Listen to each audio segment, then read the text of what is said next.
Hello दोस्तों, स्वागत है आप सभी का शिखर के ऑनलाइन प्लेटफॉर्म पर। आज हम बात करेंगे जो 12th एग्रीकल्चर का जो अपना फर्स्ट चैप्टर चल रहा था, सस्य विज्ञान मृदा और बीज। उसमें जो सस्य विज्ञान जो बेसिक था हमने पढ़ लिया था। आज हम पढ़ रहे हैं मृदा। मृदा में अपना जो टॉपिक है वो है मृदा उर्वरता और उत्पादकता। मृदा उर्वरता और उत्पादकता, सॉइल फर्टिलिटी एंड प्रोडक्टिविटी। अब ये क्या होता है, इसका क्यों प्रभाव या कौन प्रभावित करता है, इसमें दोनों में अंतर क्या है, ये हम देखेंगे। जैसे कि मैंने बताया था, जो ये अपना फर्स्ट चैप्टर था वो 3 नंबर का था, उसमें से 1 नंबर का प्रश्न पूछा था तो 2 नंबर का भी पूछा जाता है। तो ये जो प्रश्न है उर्वरता उत्पादकता, ये 1 नंबर में इन दोनों की परिभाषा ही पूछ सकता है, इन दोनों को प्रभावित करने वाले कारकों का नाम भी पूछ सकता है, और 2 नंबर में पूछेगा तो ये पूछ सकता है इन दोनों में अंतर क्या है। इनके बारे में आज हम डिस्कस करने वाले हैं। फर्स्ट बात करते हैं मृदा उर्वरता और उत्पादकता। जो अपना पहला है मृदा उर्वरता। मृदा उर्वरता किसे कहेंगे? मृदा उर्वरता किसे कहेंगे? मृदा उर्वरता होती क्या है? मृदा उर्वरता होती है मृदा की क्षमता। मृदा की क्षमता, मृदा की क्षमता जो पौधों को सही मात्रा व सही अनुपात में उचित समय पर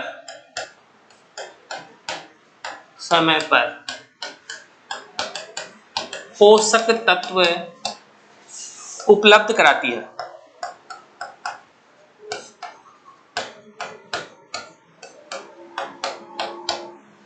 मृदा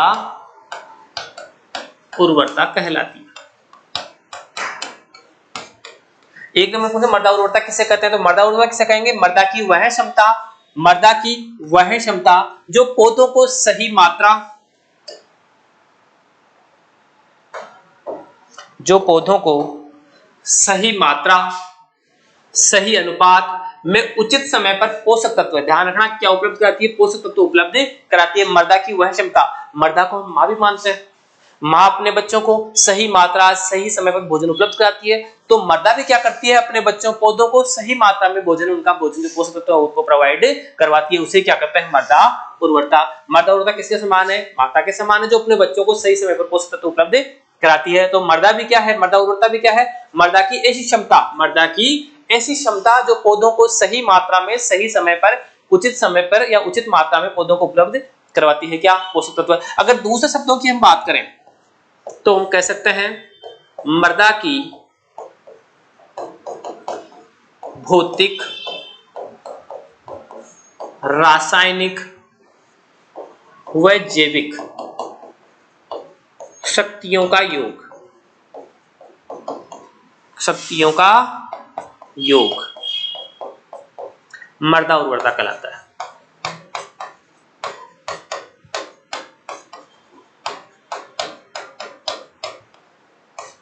मृदा उर्वरता कहलाती है। किसे कहेंगे मृदा उर्वरता? मृदा की भौतिक, रासायनिक और जैविक शक्तियां। ये भौतिक शक्तियां क्या होती है? जो दिखाई देती है। रासायनिक, जो उनमें पोषक तत्व उपलब्ध हैं, और जो सूक्ष्म जीव उपलब्ध हैं, उन तीनों की शक्तियों को मिलाकर हम क्या कहते हैं? मृदा उर्वरता कहते हैं। यहां अगर बात करें मृदा उर्वरता की दोनों परिभाषा, तो मृदा की ऐसी क्षमता जो पौधों को सही मात्रा पर सही समय पर उचित अनुपात में पोषक उपलब्ध करवाती है, उसे क्या कहते हैं? मृदा उर्वरता। अगर दूसरे सिंपल शब्दों में या जो छोटी डेफिनेशन देखें वो कौन सी है? मृदा की भौतिक, रासायनिक और जैविक शक्तियों के योग को क्या कहेंगे? मृदा उर्वरता। आगे चलो,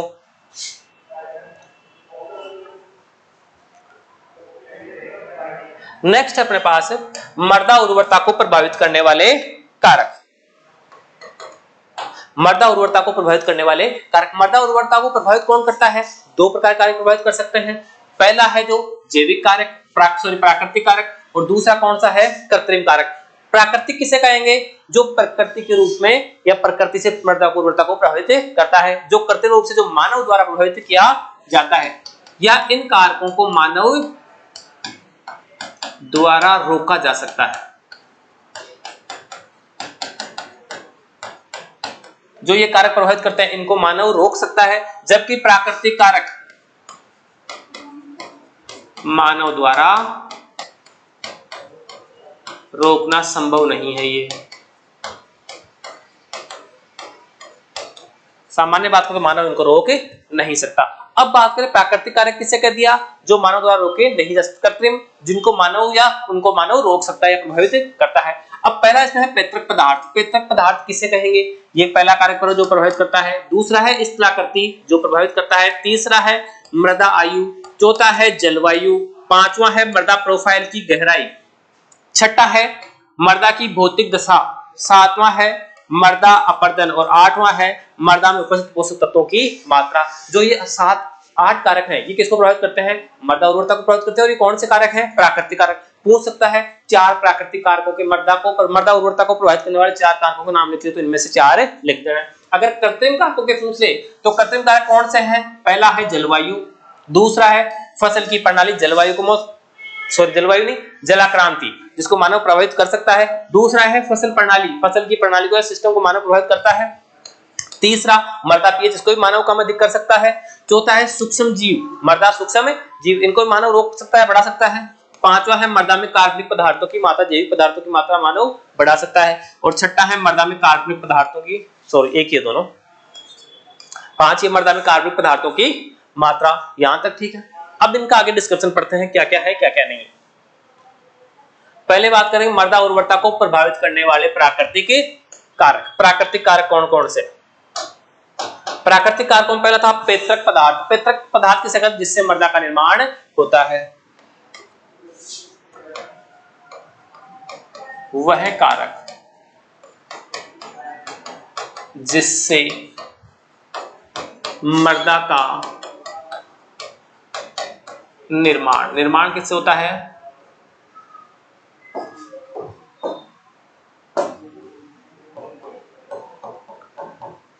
चट्टान। वह कारक जिससे मृदा का निर्माण होता है, कौन सा कारक हो गया, पैतृक पदार्थ हो गया। उसे क्या कहते हैं हमने, पैतृक पदार्थ। यदि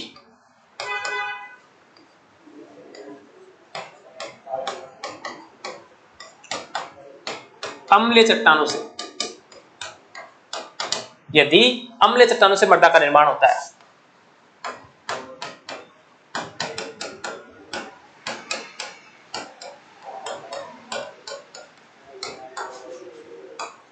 तो उर्वरता कम रहती है।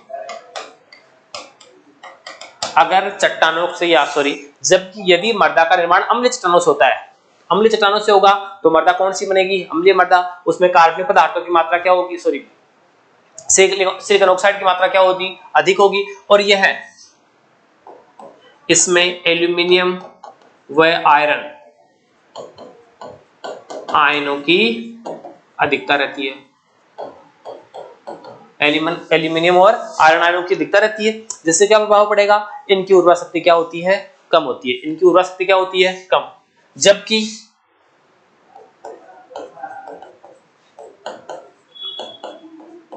क्षारीय चट्टानों से बनी मृदा की उर्वरता अधिक रहती है।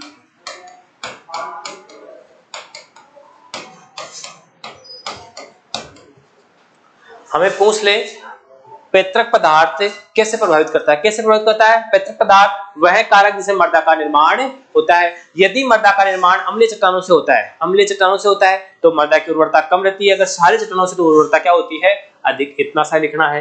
दूसरा है स्थलाकृति, रिलीफ या टोपोग्राफी। स्थलाकृति कहते हैं स्थल की आकृति। स्थलाकृति किसे कहेंगे,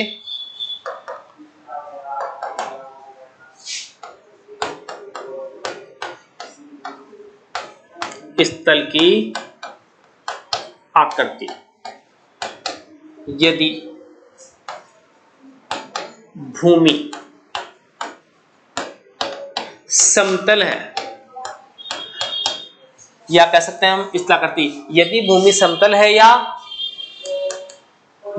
भूमि की जो आकृति है या स्थल की आकृति है यदि समतल है, तो मृदा उर्वरता अधिक तथा तथा भूमि की आकृति उबड़ खाबड़ है, उबड़ खाबड़ है, तो यदि समतल है तो उर्वरता अधिक होगी, उबड़ खाबड़ तो उर्वरता कम होती है।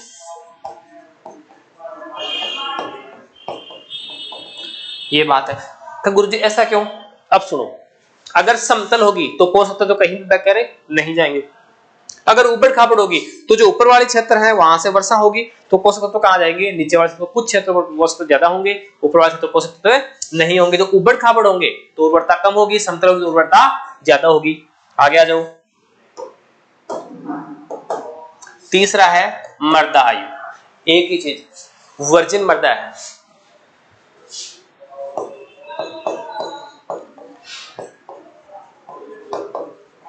वर्जिन मृदाओं की उर्वरता सर्वाधिक होती है। पहली चीज ये लिखना। मृदा आयु का मतलब क्या होता है? जैसे जैसे मृदा में खेती करते जाएंगे आयु बढ़ती जाएगी। अगर ऐसी मृदा जहां कभी भी खेती नहीं हुई हो, ऐसी मृदा जहां कभी खेती नहीं हुई हो तो उसे क्या कहते हैं? वर्जिन सोइल, वर्जिन मृदा कहते हैं। ऐसी मृदा जहां कभी खेती नहीं हो वर्जिन मृदा होती है और उसकी उर्वरता क्या होती है? सर्वाधिक होती है। किसकी अपेक्षा है? जहां खेती की जाती हो। अब जैसे जैसे मृदा आयु क्या प्रभावित करेगी? जैसे जैसे मृदा की, या हम सीधा लिख देंगे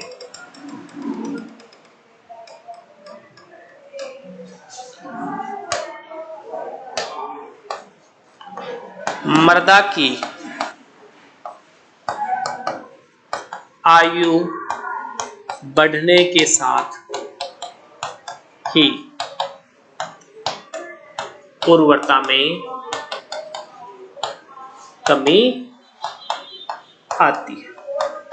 और कृषि जहां लगातार कृषि होती है उस मृदा से वर्जिन मृदाओं में उर्वरता अधिक होती है। आयु बढ़ने का या मृदा में आयु का क्या प्रभाव है? जैसे जैसे आयु बढ़ती है उर्वरता कम होती है। कम आयु की मृदा होगी तो उर्वरता अधिक होगी, आयु ज्यादा होगी तो मृदा उर्वरता कम हो जाएगी। अब कैसे मुझे पता कैसे चलेगा? जहां लगातार खेती की जा रही है वहां मृदा आयु बढ़ गई है। ओके, आगे चले।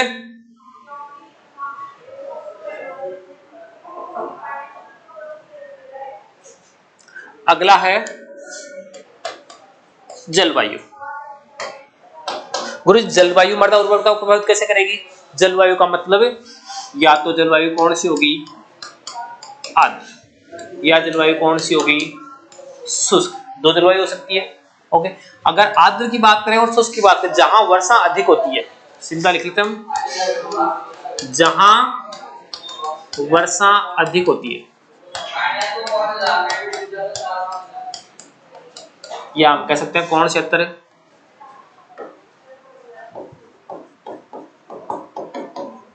आज जहां वर्षा अधिक होती है उन क्षेत्रों में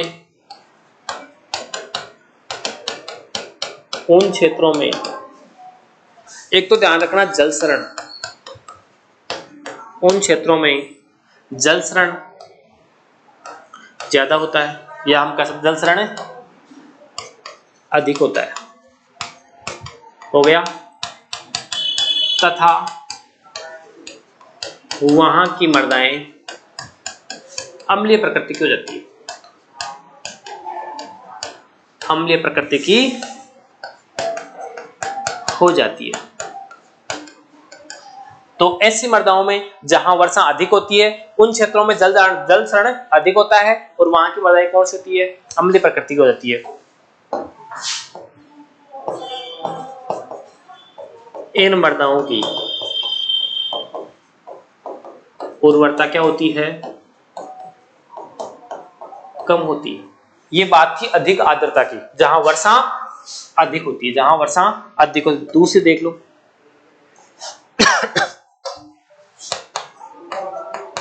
जहां वर्षा बहुत कम होती है, बहुत कम मतलब है शुष्क क्षेत्र, या हम कह सकते हैं जहां वर्षा बहुत कम होती है या वर्षा कम व वाष्पीकरण अधिक होता है। वाष्पीकरण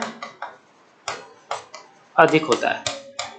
ऐसे क्षेत्र जहां वर्षा कम होती है, वाष्पीकरण अधिक होती है, वर्षा बहुत ही कम होती है, वहां क्या होता है,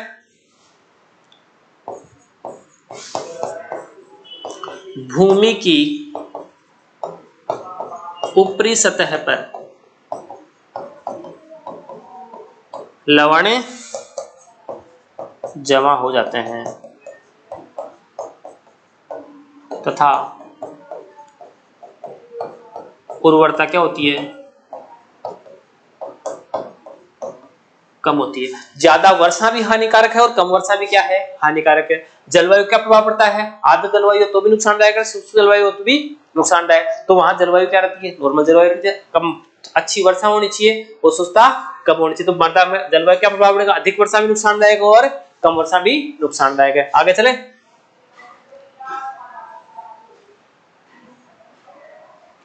मृदा प्रोफाइल की गहराई। मृदा प्रोफाइल कहते हैं मृदा में वी आकार का चट्टान लगाना है मृदा परिच्छेदिका। परिच्छेदिका किसे कहते हैं आपको पता है, ये सिर्फ प्रभावित कैसे करती है, मैं तो ये देखना है मृदा परिच्छेदिका कैसे प्रभावित करती है, इतना ध्यान रखना। मृदा प्रोफाइल की गहराई उतनी अधिक, जितनी अधिक होगी उतनी उर्वरता अधिक होगी। मृदा प्रोफाइल की गहराई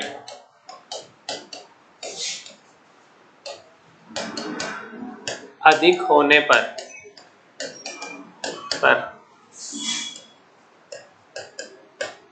उर्वरता अधिक तथा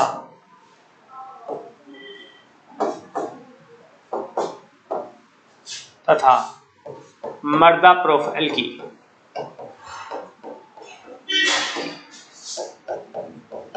गहराई कम होने पर उर्वरता कम होती है।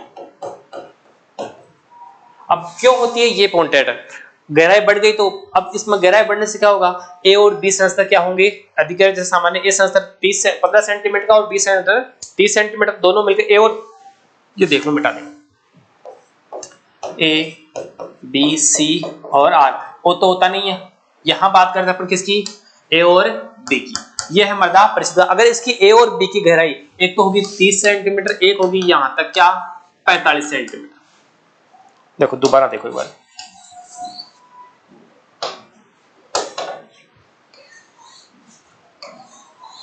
ठीक है, यहां हो गया ए और यहां हो गया बी, सी आर।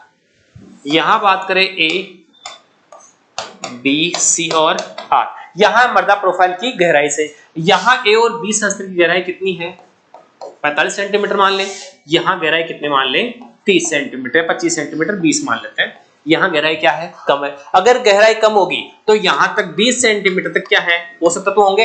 यहां सेंटीमीटर तक पोषक तत्व कहां तक होंगे, 30 सेंटीमीटर होंगे। तो जिनकी गहराई जड़ें ज्यादा गहरी है वो यहां से भी पोषक तत्व ले सकते हैं। तो जितनी गहराई अधिक होगी उतनी उर्वरता क्या होगी, अधिक होगी। जितनी गहराई कम होगी, जैसे पोषक तत्व 20 सेंटीमीटर, पौधे की जड़ें आ गई 30 सेंटीमीटर, तो यहाँ पोषक तत्व नहीं है, तो इसको पोषक तत्व क्या मिलेंगे, कम मिलेंगे। तो जहां गहराई कम है वहां उर्वरता कम होगी, जहां गहराई अधिक है वहां उर्वरता क्या होगी, ज्यादा होगी।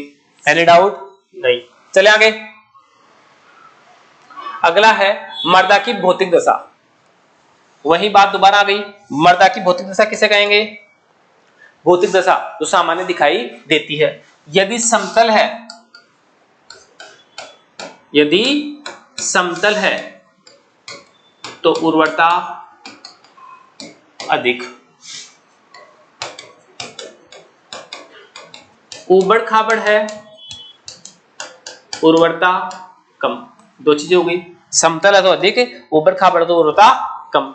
तीसरी चीज कि गुरुजी फिजिकल कंडीशन इन दोनों से थोड़ी होता है। अगर मृदा शुष्क दिखाई देती है या लवणीय दिखाई देती है, लवणीय मृदा है तो उर्वरता कम। अगर मृदा बलुई है उर्वरता कम। यदि मृदा काली है या बलुई दोमट है तो उर्वरता अधिक होगी। उर्वरता क्या होगी? अधिक। यहाँ समझ में आया? भौतिक दशा का मतलब जो दिशा दिखाई देती है, अगर ऊपर सफेद दिखाई दे रही लवणीय है तो उर्वरता क्या होगी? कम। अगर बलुई मृदा दिखाई दे रहा है तो उर्वरता क्या होगी? कम। अगर मृदा काली है या बलुई दोमट है तो उर्वरता क्या होगी? अधिक होगी। यदि समतल है तो उर्वरता अधिक होगी, ऊबड़ खाबड़ तो उर्वरता क्या होगी? कम। ये आंखों से दिखाई देता है। अगला आ जाओ, मृदा अपरदन। मृदा अपरदन का मतलब क्या है? जहां अपरदन होता है वहां उर्वरता कम होगी। जहां अपरदन होता है वहां उर्वरता कम, और जहां अपरदन कम होता है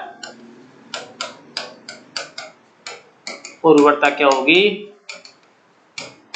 अधिक। Any doubt? उर्वरता क्या होगी? अधिक होगी। लास्ट आ जाओ, मृदा में उपस्थित पोषक तत्वों की मात्रा।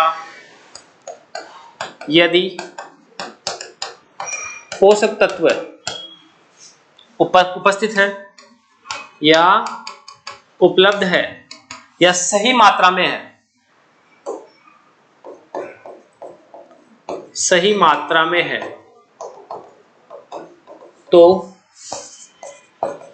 उर्वरता अधिक होगी।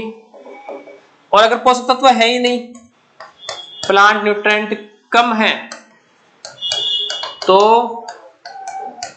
उर्वरता क्या होगी? कम होगी। सीधी सी बात। अगर यदि मृदा में पोषक तत्व अच्छी मात्रा उपलब्ध है, सही समय पर उपलब्ध करवा रही है तो उर्वरता अधिक है, और उर्वरता अगर पोषक तत्व नहीं प्रदान करे तो उर्वरता क्या होगी? कम होगी। ये अपने 8 के 8 पॉइंट हो गए। आगे आ जाओ। अब है कृत्रिम कारक। कृत्रिम कारक किसे कहेंगे? जिससे मानव प्रभावित कर सकता है। पहला क्या है? जलाक्रांति। जलाक्रांति किसे कहेंगे? आवश्यकता से अधिक जल होना। अगर फ्लोटिंग वाटर आवश्यकता से अधिक जल हो रहा है,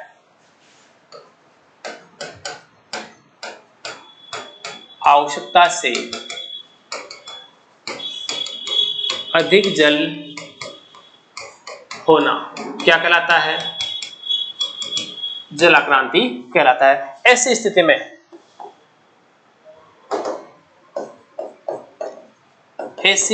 में मृदा में वायु संचार की कमी आती है। वायु संचार की कमी आती है। वायु संचार की कमी आएगी तो विनाइट्रीकरण की क्रिया बढ़ जाती है, जिससे उर्वरता क्या होगी? कम होगी। विनाइट्रीकरण मतलब नाइट्रोजन बढ़ा था। जो नाइट्रोबैक्टर जीवाणु थे, राइजोबियम जीवाणु थे, वो मृदा में जो नाइट्रोजन थी उससे क्या बना रहे थे? नाइट्रोजन तत्व बना रहे थे। वो क्या कर रहे थे? तत्व वाली वो वापस क्या हो गई? नाइट्रेट बन गई। वो क्या हो गई? नाइट्रोजन गैस बन गई। नाइट्रेट से क्या बन गया? वापस नाइट्रोजन बन गया। तो ये कौन सी हो गई? विनाइट्रीकरण क्रिया। आगे हम कोई बताएंगे विनाइट्रीकरण और नाइट्रीकरण। चलो देख लेते हैं। दो प्रोसेस होती है। नाइट्रीकरण। नाइट्रीकरण किसे कहेंगे? जो नाइट्रोजन गैस है N2 को कोई भी जीवाणु, कौन सा जीवाणु? राइजोबियम जीवाणु किस में कन्वर्ट करता है? NO3 नाइट्रेट में। ये प्रक्रिया क्या कहलाती है? नाइट्रीकरण। क्या कहलाती है? नाइट्रीकरण। अगर इस नाइट्रोजन से वापस, इस नाइट्रेट से वापस नाइट्रोजन बनता है तो इसे क्या कहेंगे? विनाइट्रीकरण। विनाइट्रीकरण। जो वातावरण में गैस थी उस गैस को NO3 नाइट्रेट बना रहे थे राइजोबियम जीवाणु। अगर लेकिन इस NO3 को वापस क्या बना दिया? Na3। मतलब उर्वरता क्या हो गई? कम। पौधों को नाइट्रोजन मिलने वाला था, वो नाइट्रोजन नहीं मिल रहा है। जलाक्रांति की स्थिति उत्पन्न होगी तो उर्वरता क्या होगी? कम होगी। आ जाओ आगे। दूसरा है फसल की प्रणाली। फसल की प्रणाली का मतलब क्या है? प्रतिवर्ष एक निश्चित क्षेत्र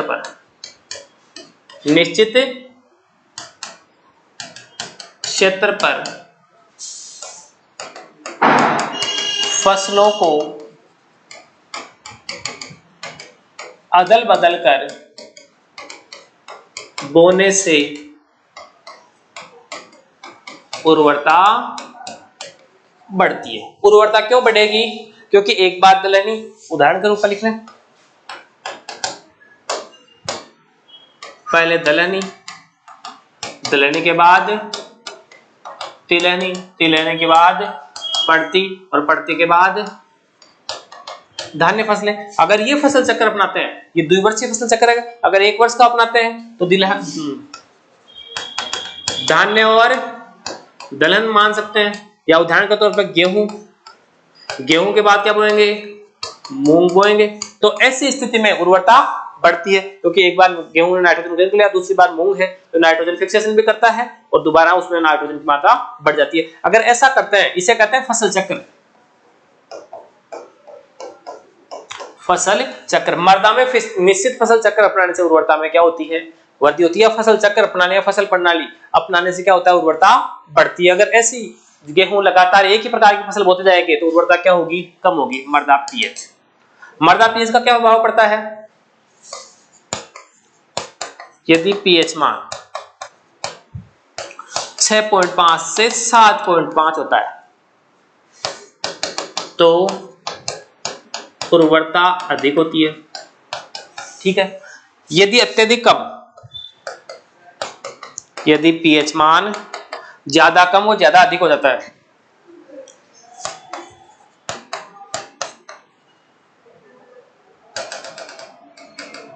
यदि पीएच मान अधिक अम्लीय व अधिक क्षारीय हो जाता है, अधिक अम्लीय और अधिक क्षारीय हो जाता है, तो ऐसी स्थिति में उर्वरता क्या होगी? क्या होगी? कम होगी, क्योंकि पौधों को जो सही पोषक तो मिल नहीं पाएंगे। पीएच मान क्या नहीं, अगर पीएच मान 6.5 से 7.5 होता है या उदासीन पीएच है, कौन सा पीएच है? उदासीन पीएच है, तो उर्वरता अधिक होगी। और पीएच मान अम्लीय है, अम्लीय का मतलब अत्यधिक अम्लीय, अत्यधिक अम्लीय कितना होगा बताओ? अत्यधिक अम्लीय 3.5 से लेकर 6.5 के बीच में होगा। अगर ये होगा या 6.5 से कम होने लगेगा, तो जैसे जैसे कम होता जाएगा उर्वरता क्या होती जाएगी? कम। और यहाँ पीएच मान जब 7.5 के बाद अधिक होने लगता है तो उर्वरता धीरे धीरे क्या हो जाती है? कम हो जाती है। आगे आ जाओ।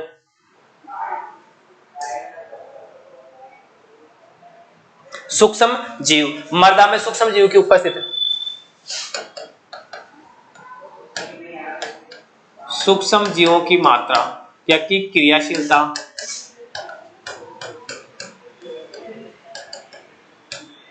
अधिक होने पर उर्वरता अधिक होती है। और क्रियाशीलता तथा क्रियाशीलता कम होने पर उर्वरता क्या होगी? कम होगी। ठीक है। फिर आ जाओ मृदा के कार्बनिक पदार्थों की मात्रा। कार्बनिक पदार्थ अधिक होंगे तो उर्वरता अधिक। कार्बनिक पदार्थ की मात्रा अधिक होने पर उर्वरता अधिक होगी। वह ऑर्गेनिक मैटर की मात्रा कम होने पर उर्वरता क्या होगी? कम होगी। Any doubt? अगर कार्बनिक पदार्थों की मात्रा अधिक है तो उर्वरता अधिक होगी, कार्बनिक पदार्थों की मात्रा कम है तो उर्वरता क्या होगी? कम होगी। लास्ट आ जाओ। मृदा जुताई की विधि एवं समय। अगर सही समय पर मृदा की जुताई की जाती है और सही मात्रा में की जाती है, जैसे एक बार तो एक बार ही की जाती है, तो उर्वरता क्या होती है? अधिक होती है। और अगर असमय करते हैं, बिना टाइम कर रहे हैं, कोई समय नहीं है, अत्यधिक कर रहे हैं, तो उर्वरता क्या होगी? कम होगी। ठीक है। मृदा जुताई की विधि और समय का प्रभाव पड़ता है। फिर मृदा उत्पादकता, मृदा उत्पादकता को प्रभावित करने वाले कारक। यहां हम पहले देखेंगे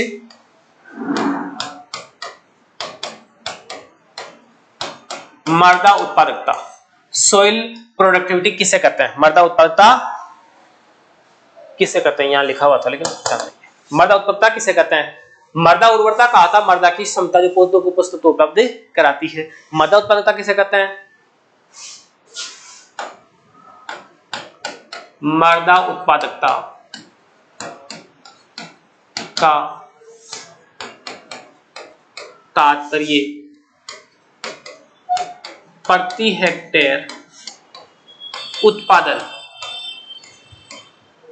प्रति हेक्टेयर उत्पादन प्रति क्विंटल या रुपए से। मृदा उत्पादकता किसे कहते हैं? मृदा उत्पादकता तात्पर्य प्रति हेक्टेयर प्राप्त होने वाले उत्पादन प्रति क्विंटल से, प्रति हेक्टेयर प्राप्त होने वाला उत्पादन प्रति क्विंटल से या रुपए से। एक हेक्टेयर में कितने रुपए का प्रोडक्शन होता है, उससे मतलब है किसका? उत्पादकता का। उर्वरता कहा था मृदा की क्षमता को।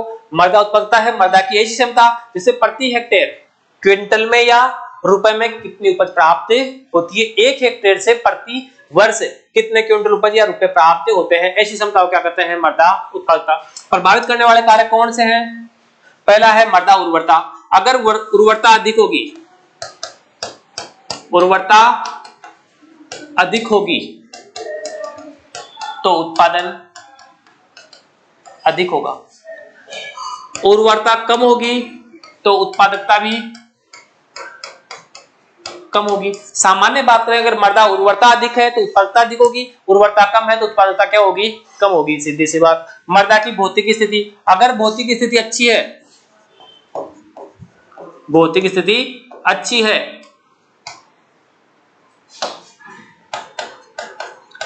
तो उत्पादकता क्या होगी? अधिक है। और भौतिक दशा खराब है, खराब का मतलब उबड़ खाबड़ होना, लवणीय क्षारीय होना, अत्यधिक अम्लीय होना, अगर ऐसी है तो उत्पादकता क्या होगी?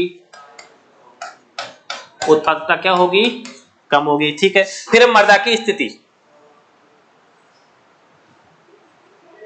मृदा की स्थिति, मृदा की स्थिति का तात्पर्य मृदा में उबड़ खाबड़ से है या मृदा की स्थिति से है। अगर मृदा में लवणीय क्षारीय है, उबड़ खाबड़ है तो उर्वरता क्या होगी? अगर स्थिति की बात करें, अगर मृदा समतल है, समतल है तो उर्वरता क्या होगी? सॉरी,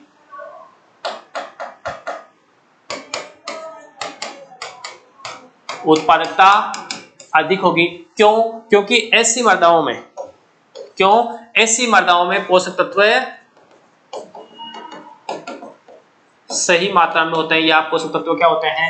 अधिक होते हैं। स्थिति का मतलब अगर मृदा में पोषक तत्वों की मात्रा सही है, समतल है तो उत्पादकता क्या होगी? अधिक होगी। और यदि पोषक तत्व कम मात्रा में है तथा मृदा उबड़ खाबड़ है, उबड़ खाबड़ है तो उत्पादकता क्या होगी? कम होगी। अगर मृदा की स्थिति की बात करें, अगर समतल है तो उत्पादकता अधिक, क्योंकि इसमें पोषक तत्व सही मात्रा में उपलब्ध होते हैं। अगर उबड़ खाबड़ है और पोषक तत्व कम है तो उर्वरता क्या होगी? उत्पादकता क्या होगी? कम होगी। आगे आ जाओ। पहले बात करते हैं उत्पाद की मांग की। उत्पाद की मांग किसे कहते हैं? अगर बाजार में किसी उत्पाद की, किसी भी उत्पाद की उत्पादन की मांग अधिक होने पर मूल्य बढ़ जाता है, मूल्य बढ़ता है तो उत्पादकता क्या होगी?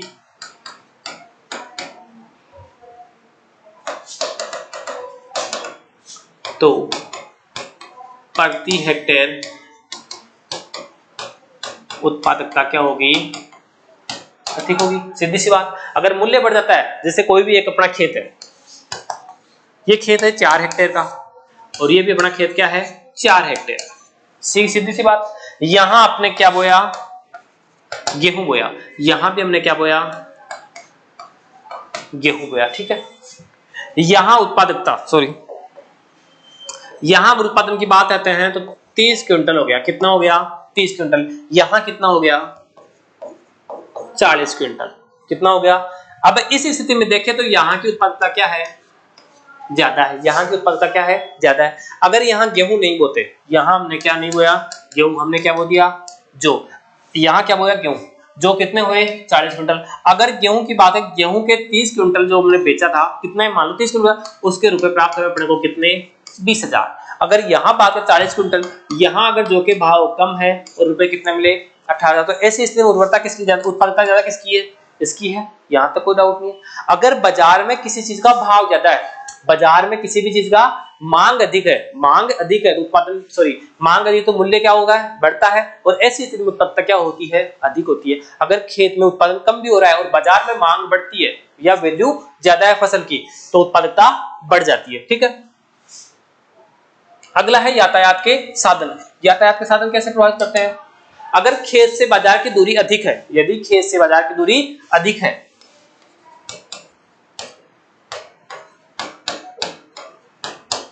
बाजार से दूरी अधिक है, तो यातायात के साधनों का प्रयोग करना पड़ेगा और कॉस्ट बढ़ जाएगी। यदि यातायात की दूरी अधिक है तो उत्पादकता कम हो जाती है, और बाजार से दूरी कम है और दूरी कम है तो उत्पादकता बढ़ जाती है। उत्पादकता क्या है, बढ़ जाती है। क्यों बढ़ेगी, क्योंकि जो खर्च होने वाला है वो खर्च हो रहा है, कम हो रहा है, और पैसे बच रहे हैं। यहाँ पैसे क्या है, ज्यादा लग रहे हैं, क्योंकि दूरी अधिक थी, सामान को अधिक दूरी से लाना पड़ रहा है। बाजार से बीज लेके आएंगे तो टाइम ज्यादा लगेगा, समय ज्यादा लगेगा और पैसा ज्यादा लगेगा। मजदूर मिलेंगे तो मजदूर भी दूर से लाने पड़ेंगे। तो ऐसी स्थिति में ऐसी स्थिति में उत्पादकता क्या हो जाएगी, कम, क्योंकि पैसे जो लास्ट में बचेंगे वो क्या है, कम प्राप्त होंगे। अगर दूरी कम होगी तो क्या उत्पादकता बढ़ जाएगी। अन्य कारक में क्या है, बाजार से दूरी,